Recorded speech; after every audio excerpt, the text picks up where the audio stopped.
देखिए, ये आपातकाल कांग्रेस की सोच, उसकी मानसिकता, उसके परिवारवाद की जिम्मेदारी और लोकतंत्र के प्रति उसका समर्पण नहीं होना, संविधान में विश्वास नहीं होना, संवैधानिक संस्था का अपमान करना, ये मानसिकता उसके डीएनए में बस चुका है। और इसीलिए वो घबरा कर संविधान की किताब लेकर लोगों को बरगलाने चलता है। लेकिन सच्चाई है कि ये परिवारवाद के राजतंत्र स्थापित करना चाहते हैं। जनता को सजग करना हमारी जिम्मेवारी है। हम लोकतंत्र के प्रहरी हैं और हम लोकतंत्र में विश्वास करते हैं। संविधान हमारे लिए बहुत ही आदरणीय ग्रंथ के रूप में हम मानते हैं। पूजनीय हमारा यह राष्ट्र है और ये राजद के लोग अब उस आपातकाल लगाने वाले के गोद में बैठ गया। तो ये तो जंगल राज से गुंडा राज बनाने वाला आपातकाल के अंदर लोगों के आजादी को नष्ट करेगा ही, संविधान और संवैधानिक संस्था को भी नष्ट करेगा। ये सजग करने की जरूरत है और बिहार से पूरे देश तक इसको सजगता के साथ हम बढ़ाने का प्रयास करेंगे। एक सवाल है कि आप सजगता के साथ बढ़ाएंगे। जेडीयू क्यों दूरी बनाई है? एनडीए की तरफ आप एनडीए में है, जेडीयू दूरी बना दिया। आपको नहीं है। आज को दूरी दिखाई पड़ता है। सरकार के मुख्यमंत्री, उप मुख्यमंत्री या कोई भी मंत्री पूरे का प्रतिनिधित्व करता है और भारतीय जनता पार्टी जेडीयू इस जंगल राज से हम लोग लड़े हैं।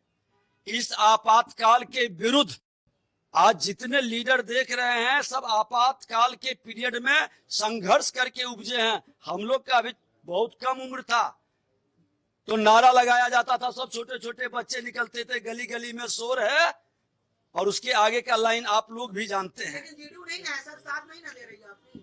पूरी तरह से साथ है। ये राजद के लोग और राजद की मानसिकता रखने वाले लोग लज्जित जरूर है, आपातकाल से दूरी जरूर बनाते हैं।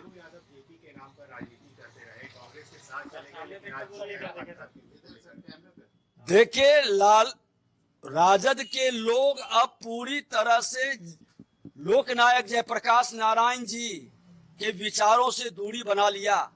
ये दोहरे चरित्र के लोग थे, अपने चरित्र को बदल लिए, कांग्रेस में समा गए, कांग्रेस के गोद में बैठ गए, राजतंत्र, परिवार तंत्र, अपराध, भ्रष्टाचार के पोषक बन गए। और इन लोगों पर लंबी लंबी कितना भी कहानी और वक्तव्य लिख दें, जनता इन पर विश्वास नहीं करेगी। जिस पार्टी का राष्ट्रीय अध्यक्ष माननीय न्यायालय के द्वारा एक भ्रष्टाचारी, घोषित भ्रष्टाचारी हो, उस पार्टी का कोई अस्तित्व और कोई विश्वास नहीं करेगा। वो काला अध्याय आज भी जिन लोगों ने भोगा है, भुगता है, उनके सामने से वो ओझल नहीं हुआ है। वो है और नहीं स्मरण में वैसे ही स्थान बनाए हुआ है मन मस्तिष्क में, क्योंकि वो एक अद्भुत ऐसी घटना थी और भयानक थी आज़ादी के बाद, जिसकी अपेक्षा नहीं की जा रही थी। क्योंकि भारत दुनिया का बड़ा लोकतंत्र और भारत के संविधान निर्माताओं ने 3 वर्षों तक, 4 वर्षों तक अथक परिश्रम करके और भारत का लोकतांत्रिक संविधान बनाया था। उस संविधान से छेड़छाड़ करके और इस देश में इमरजेंसी यानी जो मौलिक अधिकार है लोगों के, उस अधिकार को छीन लिया। मीडिया और प्रेस पर इस प्रकार की पाबंदी लगेगी भारत के लोकतंत्र में, एक प्रकार से चौथा स्तंभ जिसे कहा जाता है। उसी माध्यम से लोगों को देश के अंदर घटित घटनाओं की जानकारी होती है और नागरिक, जो प्रबुद्ध नागरिक हैं या अन्य नागरिक हैं, उनके लोकतांत्रिक जीवन में जीवंतता मिलती है। तो उस प्रेस और मीडिया पर भी सेंसरशिप लगा करके इस प्रकार से वो कलेक्टर की मर्जी पर चल रहा था। समाचार जो आपको देना है आप कलेक्टर को दिखाइए, उस जिले में प्रेस है, जिस जिले में अखबार छपता है, और कलेक्टर यदि उसको स्वीकृत करेंगे, उसको स्वीकार करेंगे, ओके करेंगे, तो फिर आखिर नौबत क्यों ऐसा आया था कि उस समय इमरजेंसी लगाया था? देखिए, नौबत उसके कारण है। हम लोग तो साधारण तौर पर और सरसरी तौर पर यही जानते हैं, और लोग भी जानता है, कि 12 जून 1975 को इलाहाबाद के हाई कोर्ट में जगमोहन लाल सिन्हा ने जो फैसला दिया, वो फैसला इंदिरा गांधी के लोकसभा में जो चुनाव हुआ था 1971 में, उसे चुनौती दी गई थी। राजनारायण जी उनके खिलाफ थे और उन्होंने चुनौती दिया था कि इन्होंने सरकारी साधनों का बेजा इस्तेमाल किया, एयरफोर्स के विमान पर, और वहां अपने क्षेत्र में गई, उसका इस्तेमाल किया, सरकारी साधन संसाधनों का और अधिकारियों का बेजा इस्तेमाल किया, खुलेआम मतदाताओं को लुभाने के लिए पैसे दिए गए और शराब बंटवाया। एक उस जमाने में एक स्वामी जी थे, उनको 50,000, उसमें 50,000 रुपया ज्यादा होता था, 50,000 रुपया दे करके उनको उम्मीदवार बनाया, किसी प्रकार से वो जीत जाए। तो ऐसा, लेकिन अब ठीक है, 1971 में जीत गई। 1971 में एक आंधी थी, और आंधी थी कि पाकिस्तान टूट गया था, एक नया देश बांग्लादेश जन्म लिया था, और भारत की सेना पाकिस्तान में जाकर के और मुजीबुर रहमान की सरकार को स्थापना कराना और वहाँ पाकिस्तान के टैंक और गोलों का सामना करना, 1 लाख जनरल नियाजी पाकिस्तान के, उसके नेतृत्व में जो सैनिक थे उनको गिरफ्तार करके भारत ले आना, ये सब जंबाज सैनिकों ने, बहादुर सैनिकों ने किया। इसका श्रेय स्वाभाविक रूप से इंदिरा गांधी को मिला। तो उस समय का आप तो वो दुर्गा हो गई थी, और उन्होंने कहा था कि हम गरीबी हटाना चाहते हैं, और विपक्ष हमारे खिलाफ जो लगा है ये हमको हटाना चाहता है, इंदिरा हटाना चाहता है। अब आपको जो पसंद है, यदि आप गरीबी हटाना चाहते हैं तो हमें वोट दें, और इंदिरा हटाना चाहते हैं तो उनको वोट दें। जनता ने उसको कबूल किया। नारा भी अच्छा था, आकर्षक था। उन्होंने कहा रोजगार देंगे, गरीबी दूर करेंगे। गरीबी दूर करने के नाम पर चुनाव लड़ा गया। उनकी हालत खराब हो गई थी, लोग सड़कों पर आने लगे थे, प्रदर्शन देश में होने लगे थे। केवल विपक्षी पार्टियां ही नाराज नहीं थी, देश की आम जनता नाराज हो गई थी। यह सब तो चल ही रहा था। इसी बीच में इंदिरा गांधी का जो चुनाव था लोकसभा का, और उसके विरुद्ध फैसला हो गया इलाहाबाद हाई कोर्ट का, और 1 सीट हो गई। वो लोकसभा राज्यसभा किसी सदन में सदस्य नहीं रही। तो उनके नेतृत्व में जो सरकार चल रही है, सरकार अवैध हो गई।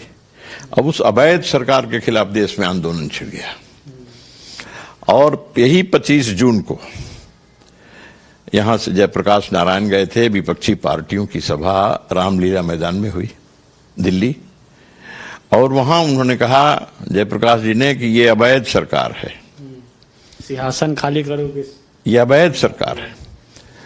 तो सदियों से ठंडी बुझी राख सुगबुगा उठी, है ना दिनकर जी का, मिट्टी सोने का ताज पहन इठलाती है, दो राह समय के रथ का घर घर नाद सुनो, सिंहासन खाली करो कि जनता आती है, ये कहा था।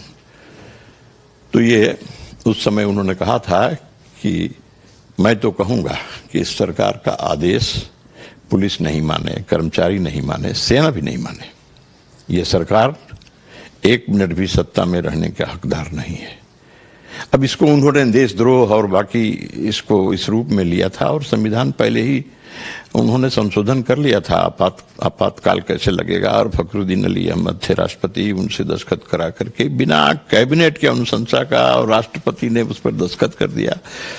फिर उसको किसी तरह कैबिनेट में 6 बजे भोर में और सवेरे उनके निवास पर मंत्रियों को बुला करके कैबिनेट की मीटिंग की औपचारिकता पूरी की गई। 15 मिनट कैबिनेट की मीटिंग हुई, और उसमें राष्ट्रपति के हस्ताक्षर वाला जो आपात शासन लागू किया गया था उसके ऊपर उन्होंने मुहर लगाई, और देश में हो गया।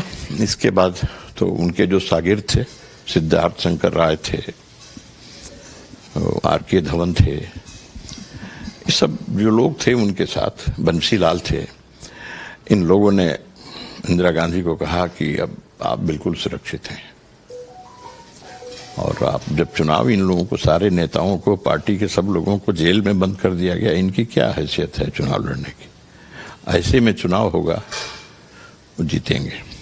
आज 25 जून है और हिंदुस्तान में आज़ादी के बाद पहली बार लोकतांत्रिक अधिकारों को रंगने की शुरुआत हुई थी, तो उसका मुखालफत भी हुआ था और उस सरकार को जनता ने सजा भी दिया था। लेकिन एक बार फिर लंबे समय के बाद मोदी शासनकाल में एक आपातकाल थोपा गया है। 11 वर्ष से लगातार हम समझते हैं कि यह हिंदुस्तान आपातकाल को, मोदी जी के आपातकाल नए स्वरूप में इसको झेल रही है। और इसके लिए देख लीजिए कि एक एक लोकतांत्रिक अधिकारों का हनन किया जा रहा है, पूरे देश की जनता को तबाह किया जा रहा है।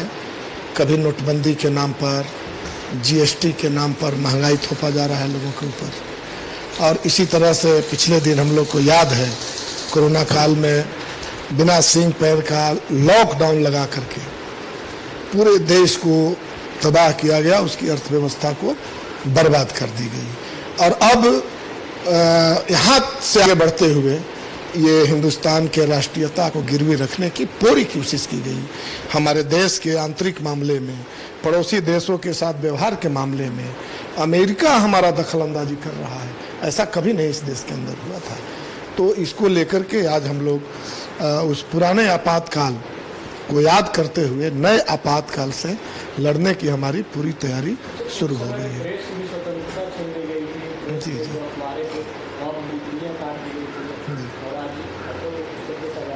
इस बार तो माने और कहिए कि उस समय का जो आपातकाल था वो पत्रकारों के आज़ादी पर हमले थे, लेकिन इस बार तो हमारा जो पत्रकारिता है वो चौथा स्तंभ है लोकतंत्र का, और इसको गोदी मीडिया बना दिया गया है।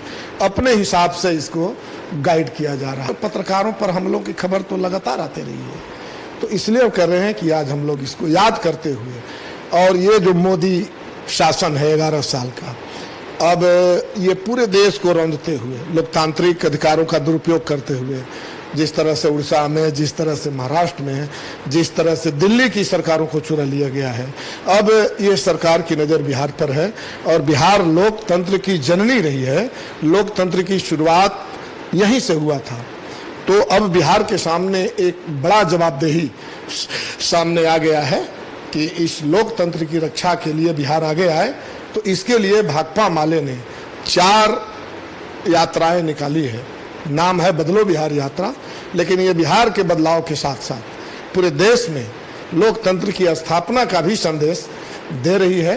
तो हम समझते हैं कि इस लोकतंत्र को याद करते हुए हम पूरे बिहार वासियों को, बिहार के जागरूक लोगों को हम आह्वान करते हैं कि इस बार जो ये मोदी जी का तानाशाही, मोदी जी का जो आपातकाल सामने आया है, इसका मुकाबला किया जाए और इस बिहार में लोकतंत्र की रक्षा किया जाए। ये जो डबल बुलडोजर की सरकार है, तो आपातकाल और क्या था? बुलडोजर था, पत्रकारों पर बुलडोजर था, जनता के अधिकारों पर बुलडोजर था। तो फिर ये जो बुलडोजर सामने आ गया है, उस समय तो गिरफ्तार ही किया गया था। इस समय तो हम लोग देख रहे हैं कि जहां देश के प्रतिष्ठा दांव पर लग जा रही है, उस समय सीज फायर कर दे रहे हैं अमेरिका के कहने पर, और जबकि पूरा देश साथ में है, विपक्ष साथ में है, और आंतरिक मामले में उड़ा दिया जा रहा है गोली से। भाई एक विचार है, वो चाहे माओवादी का विचार हो, जो भी विचार हो, वो एक विचार है, और वो विचार सरकार से वार्ता करने के लिए तैयार है। और ऑपरेशन कगार के नाम पर माओवादी के जो महासचिव हैं उनकी हत्या कर दी गई, और उसकी आड़ में कई लोगों की हत्या कर दी गई। कई पत्रकार जेल में भेजे गए इस शासनकाल में। इसके लिए कहीं से भी कोई प्रमाण की आवश्यकता नहीं है। कई बुद्धिजीवी, कई पत्रकारों को भेज दिया गया है। तो हम कह रहे हैं कि उससे ज्यादा खतरनाक मोदी जी का आपातकाल है, एनडीए गठबंधन का बिहार में यही आपातकाल है। बिहार में क्या बचा है? कुछ बचा तो है नहीं। तो इसलिए हम कहना चाह रहे हैं कि वो हम लोग के लिए आज याद करने वाला दिन है, और जिस तरह से हम लोग उस आपातकाल से मुकाबला किया था, हम बिहार वासियों से अपील करेंगे, और हम खुद भी इस दिशा में कार्यरत हैं कि उससे जो बड़ा आपातकाल है उसका हम मुकाबला करेंगे और कर रहे हैं। गोल जहां 27 वर्षों के सफर में 17,000 से भी अधिक छात्रों ने डॉक्टर एवं इंजीनियर बनकर भरे सफलता की ऊंची उड़ान, जहां साधारण छात्र भी असाधारण सफलता प्राप्त कर बना रहे इतिहास। दूरदर्शी शिक्षाविद श्री विपिन सिंह के मार्गदर्शन में मेडिकल एवं इंजीनियरिंग के लाखों छात्रों के लिए आशा की किरण के रूप में गोल्ड रिजल्ट फैक्ट्री